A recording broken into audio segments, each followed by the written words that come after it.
All right, I want to share some thoughts about the power of listening to one another, but in a way that you might not have heard before. So, imagine you're in a room with your worst enemy. Think of the person you hate the most in this world. You have one task. Every day, for 1 whole year, you and this person are in this room together for 1 hour. Here's what you have to do during this 1 hour. You talk for 30 minutes, and all you do is say whatever comes to mind. The other person listens in complete silence and with complete attention. At the end of those 30 minutes, you switch. You become the listener, they become the talker. I have no doubt, I am 100% confident that at the end of that year, it would be impossible for you to continue to dislike each other. Here's how I imagine the year might look. At the beginning, you'll hate the fact that you're in a room together because you obviously don't like each other. But then at some point, it'll click that, well, we're in this for a whole year. And then the words that are spoken will more and more start to reflect the more intimate parts of yourselves. And the person that's listening will become ever more eager to hear what's being said.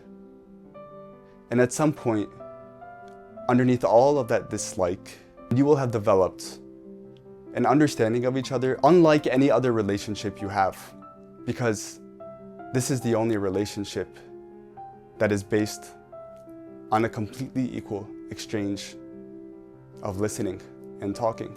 I know this is a thought experiment, but I actually think this has a lot of truth to it. What this scenario speaks to is the enormously large capacity we have as humans to understand one another, which therefore allows us to like one another, or at least to stop disliking one another. And I would even go as far as saying that we are capable of liking every single person on this earth, assuming there were no language barriers. And that any feeling of dislike we have of someone is simply because we haven't taken the time to understand them enough. There are examples of this all over our lives. For example, has there ever been a person who you had a bad first impression of, or you didn't like, or they didn't like you, but then now you are really close, maybe even best friends.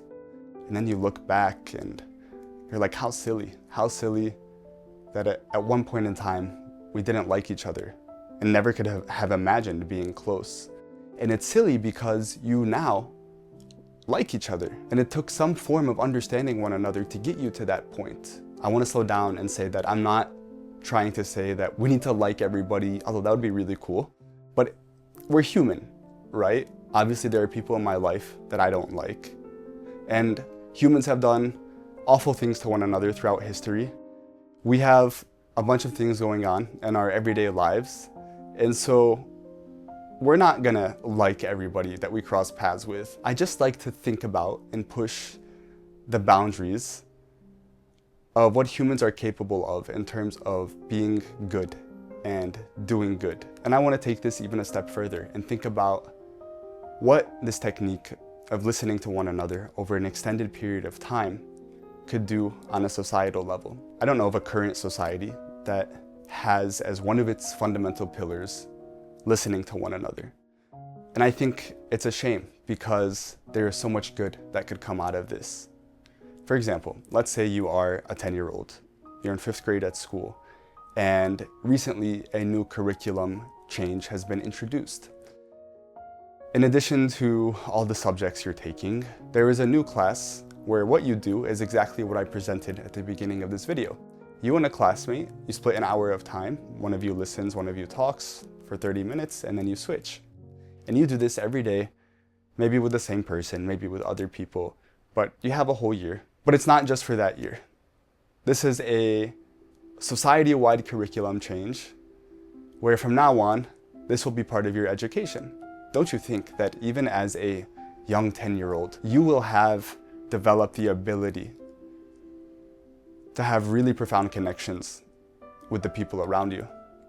Don't you think that school would be a really safe place where you know that in addition to going to learn, you have all of your friends and classmates around you who know you so well and you know them so well. So much so that it doesn't seem like either one of you would be capable of bullying the other.